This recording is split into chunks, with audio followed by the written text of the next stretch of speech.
Okay, this is the Bevel tool within Maya. So the Bevel tool is available in both the Curves and Surfaces tab, it's this one here, and in the Polymodeling tab, it's this one here. So we're going to stay on a Polymodeling tab and just pull a cube into the screen.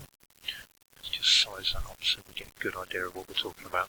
So let's click onto that bevel. That'll probably immediately do something. There we go. So let's just pull the sliders down and we can go through them one by one.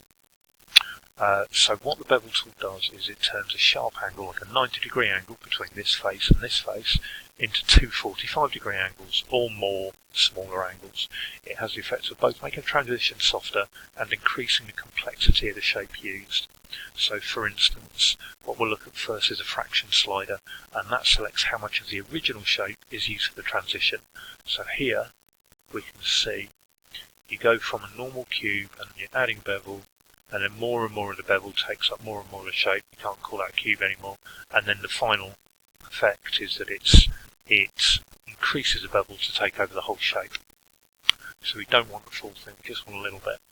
So next we'll look at the segments slider, the next one down. So let's go about to here, and let's zoom in a little bit so we can see a bit clearer. So segments at the moment is 1, so there's one piece of geometry between the top and the side of this cube.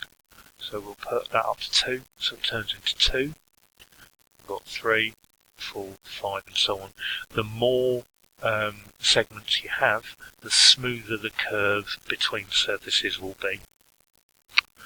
Now the depth tool, one below it, is that changes which direction the bevel will actually go in. So for instance, we can move it up so that it's still very smooth because we've got 12 segments, but a very much less extreme bevel. We can also push it the other direction so that it pushes outwards instead of going into the shape. So a very quick rundown of the Bevel tool.